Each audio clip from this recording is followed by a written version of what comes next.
Hello दोस्तों, स्वागत है आपका आपके अपने YouTube चैनल पर। आज हम इस वीडियो में आपको बताएंगे करनी के नियम। उससे पहले हम जानते हैं कि आखिर करनी क्या होती है ना।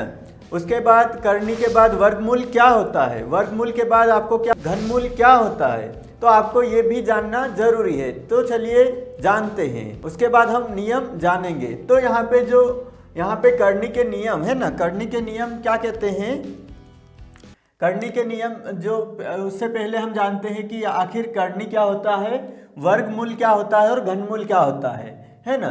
तो यहाँ पर ये होती है करनी, क्या होती है, ये होती है करनी है ना।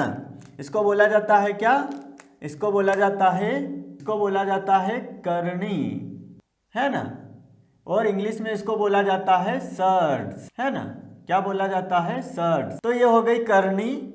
अब हम जानते हैं कि ये करनी हो गई है, तो ये हो गई हमारी करनी। अब हम जानते हैं कि वर्गमूल क्या होता है। तो जब भी करनी में दो लिखा जाता है, क्या लिखा जाता है, दो लिखा जाता है, तो इसको हम क्या बोलेंगे, इसको हम बोलेंगे दोस्तों, इसको बोलेंगे हम वर्गमूल। क्या बोलेंगे, वर्गमूल है ना। तो ये हो गया वर्गमूल। इसको इंग्लिश में क्या बोला जाता है, इसको बोला जाता है स्क्वायर रूट। क्या बोला जाता है, स्क्वायर रूट।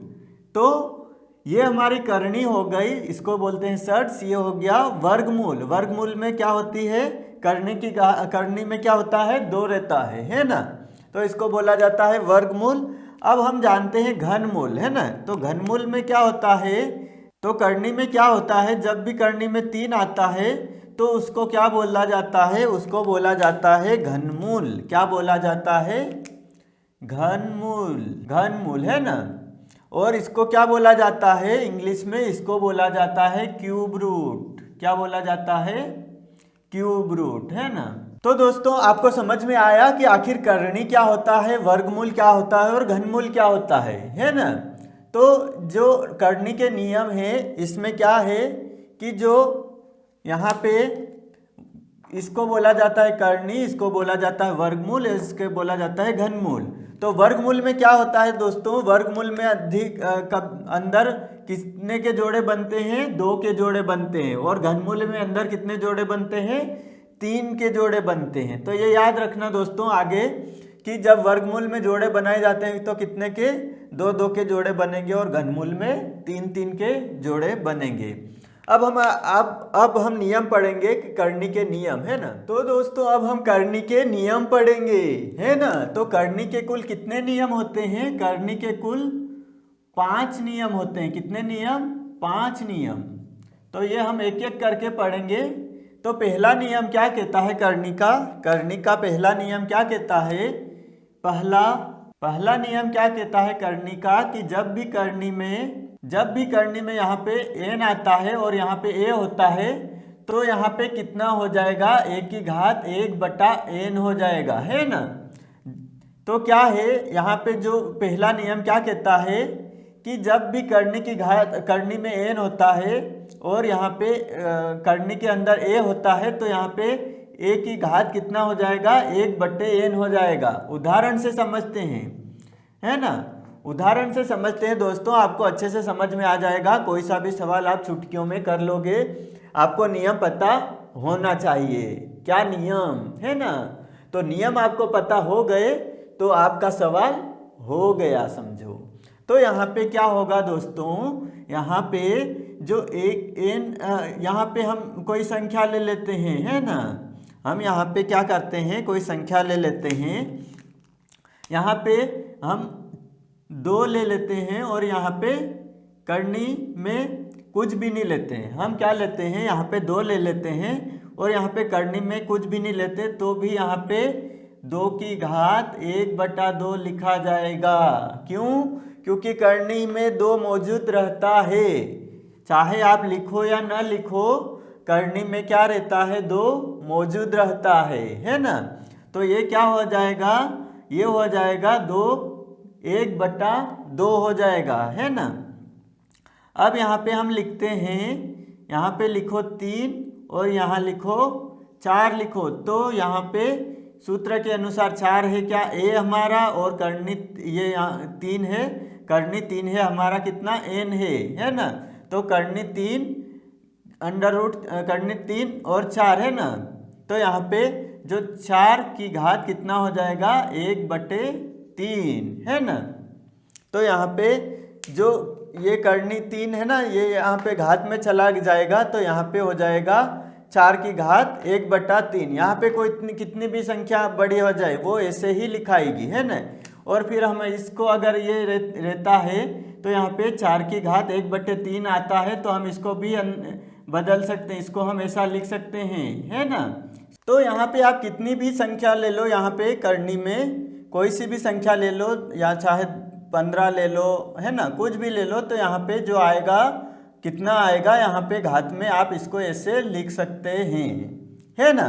तो हमारा कर्णी 8 है ना, कर्णी 8 लिखा हमने, तो यहाँ पे 8 की घात यहाँ पे कितना आ जाएगा 15 आ जाएगा।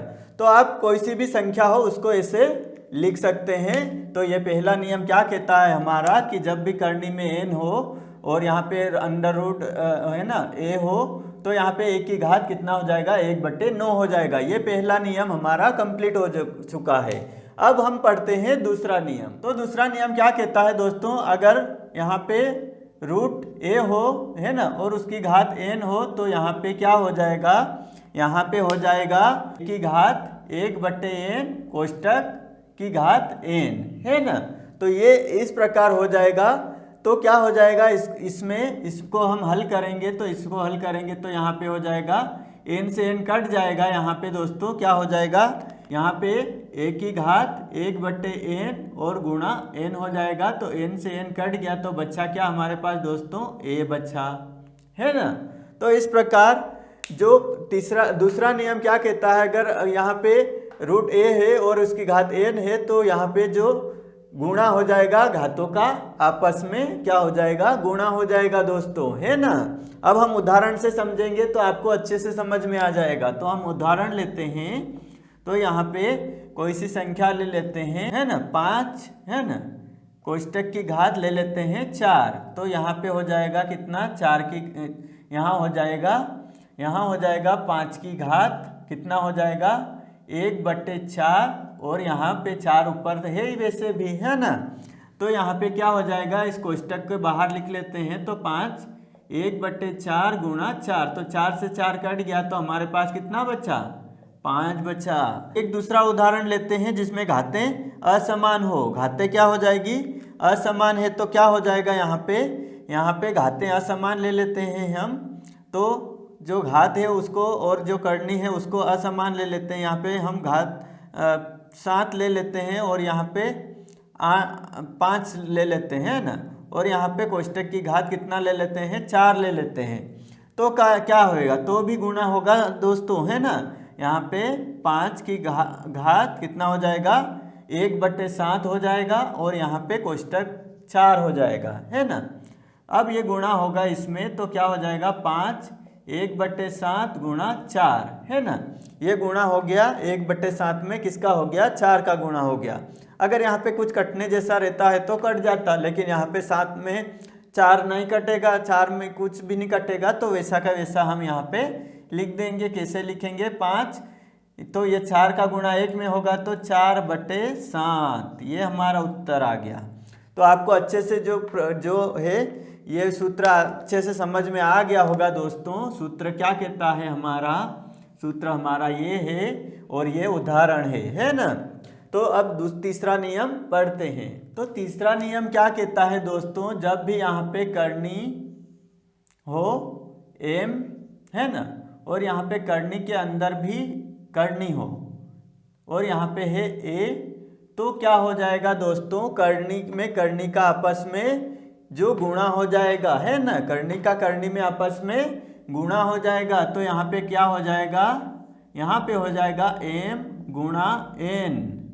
क्या हो जाएगा, यहाँ पे हो जाएगा दोस्तों m गुणा n है ना, m गुणा n, और जो a है वो अंदर का अंदर लिखा जाएगा है ना।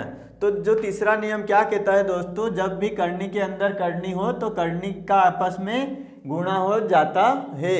तो हम उदाहरण से समझेंगे तो उदाहरण से आपको अच्छे से समझ में आ जाएगा दोस्तों।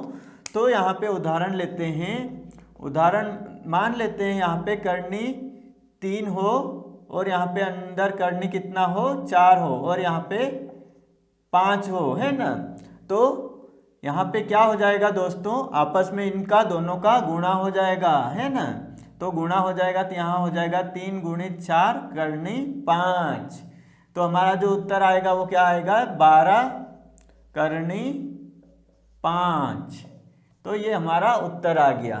तो इस प्रकार आपको देखना है दोस्तों, जब भी करनी के अंदर करनी हो तो क्या हो जाएगा, गुणा हो जाएगा किसका, आपस में करणियों का, है ना। तो अब हम यहाँ पे जो तीसरा नियम हमारा कंप्लीट हो चुका है, अब हम चौथा नियम पढ़ते हैं। तो चौथा नियम क्या कहता है दोस्तों, चौथा नियम कहता है यदि करनी के अंदर है कोई संख्या गुणे में है ना, कोई संख्या गुणे में है तो हम उसको ऐसे लिख सकते हैं, कैसे, करनी n है, करनी n a गुणा करनी n b, है ना।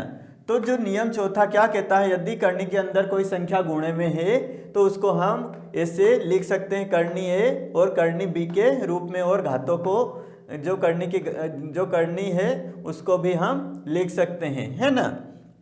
तो हम उदाहरण से समझते हैं, है ना, उदाहरण से समझते हैं ताकि आपको अच्छे से आ जाए समझ में, है ना।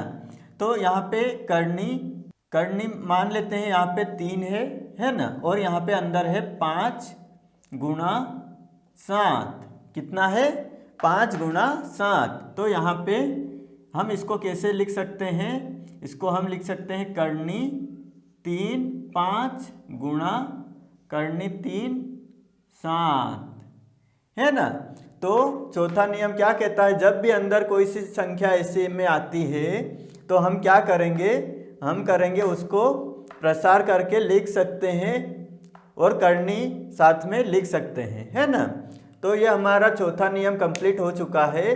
तो अब हम यहाँ पे पांचवा नियम और आखिरी नियम पढ़ते हैं, है ना। तो जो पांचवा नियम क्या कहता है दोस्तों, पांचवा नियम कहता है अगर कोई संख्या बटे में हो, है ना, और करनी में हो, है ना, तो उसको हम ऐसे लिख सकते हैं, दोनों के साथ करनी a लिख सकते हैं, है ना, यहाँ पे करनी n आएगा, है ना। तो हम यहाँ पे करनी n दोनों के साथ में लिख लेते हैं, a बटे करनी n b, है ना। कभी भी संख्या ऐसे आती है करनी में तो हम ऐसे लिख सकते हैं। उदाहरण से समझेंगे, है ना, उदाहरण से समझेंगे। यहाँ पे लिख लेते हैं, मान लेते हैं यहाँ पे करनी 3 है और यहाँ पे 5 बटे 7 है ना।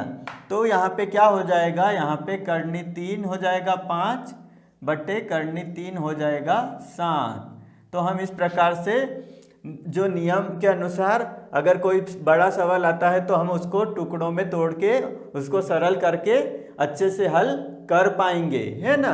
नियम का मतलब क्या होता है, कोई सा भी कठिन सवाल होता है उसको सरल करने के नियम होते हैं, है ना। तो ये नियम है, इनसे सवाल क्या होते हैं, सरल होते हैं और उनको आप आसानी से हल कर सकते हैं। नियम का मतलब ही यही है कि सवाल को सरल करना, है ना। तो दोस्तों करनी के जो नियम है वो पूरे पांचों के पांचों हमने पूरे कंप्लीट कर लिए हैं। तो आपके अपने YouTube चैनल को सब्सक्राइब कर लीजिए और साथ ही बेल आइकन को भी दबा लीजिए ताकि आपको आने वाले अपडेट मिलते रहे।